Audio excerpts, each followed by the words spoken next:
দক্ষিণ চব্বিশ পরগনা জেলার পাথর প্রতিমা ব্লকের ভগবতপুর কুমির প্রকল্পের গেটের সামনে দাঁড়িয়ে অস্থায়ী কর্মী এবং তার পরিবারদের দীর্ঘক্ষণ ধরে চলল বিক্ষোভ। অভিযোগ, 1976 সালে পাথর প্রতিমার ভগবতপুর কুমির প্রকল্প হিসাবে গড়ে ওঠে।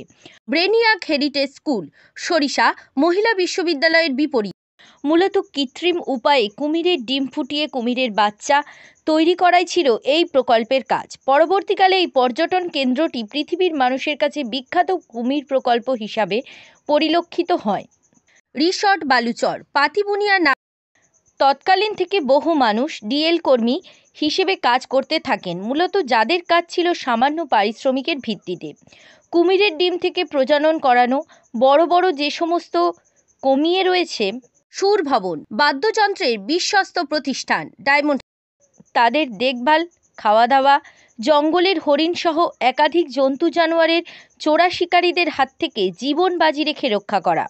খান ইলেকট্রিক সরারহাট দক্ষিণ চব্বিশ পরগনা নদীর চর সহ বিভিন্ন জায়গায় ম্যানগ্রোভ লাগানো, প্রশিক্ষণপ্রাপ্ত বনকর্মীদের সঙ্গে কৃত্রিম উপায়ে জন্ম নেওয়া কুমিরের শাবকদের নদীতে ছেড়ে দেওয়া, এমনকি লোকালয়ে কোথাও কুমির প্রবেশ করলে দৌড়ে গিয়ে জীবনের ঝুঁকি নিয়ে কুমির ধরে আবার নদীতে ছেড়ে দেওয়া।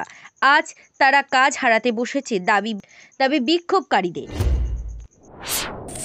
স্যার, আমরা ভাগবতপুর কুমির প্রকল্পে দীর্ঘ কয়েক বছর ধরে কাজ করে আসছি। এখানে কুমিরের খাবার ধরা, কুমিরের মাছ ধরা, ক্যাংড়া ধরার কাছ থেকে শুরু করে কুমির রেস্কিউ করা, সাপ রেস্কিউ করা, সমস্ত কাজের সঙ্গে আমরা সবসময় যেন এখানে যুক্ত আছি এবং স্টাফেদের সঙ্গে ডিউটি যাওয়া বা বিভিন্ন কাজে আমাদেরকে নিয়ে করে রাখতো। কিন্তু হঠাৎ করে রেঞ্জারবাবু, যিনি বর্তমান দায়িত্বে আছে, তিনি ডিসেম্বর মাস থেকে আমাদেরকে বারণ করে দিচ্ছে যে তোমাদের কাজ নেই, তোমাদের ফান্ড নেই, পয়সা দিতে পারছে না, এই কুমির প্রকল্প থাকবে না, অতএব তোমাদেরকে আমরা রাখতে পারবো না। তোমরা যদি জোর করে থাকো তোমাদের নামে এফআইআর করা হবে। আসলে এখন আমরা কী করবো? আমাদের বিগত বকেয়া পয়সা বাকি আছে এবং আমরা এই কাজের সঙ্গে যুক্ত আছি। আমরা অসহায়, কম পয়সায় কাজ করি, তারপরেও আমাদেরকে এই কাজ থেকে বঞ্চিত করা হচ্ছে।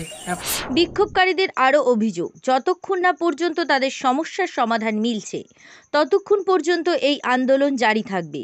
যদিও বিষয়টি নিয়ে কর্তৃপক্ষের কোনো প্রতিক্রিয়া পাওয়া যায়নি। ব্যুরো রিপোর্ট, জেলার বার্তা।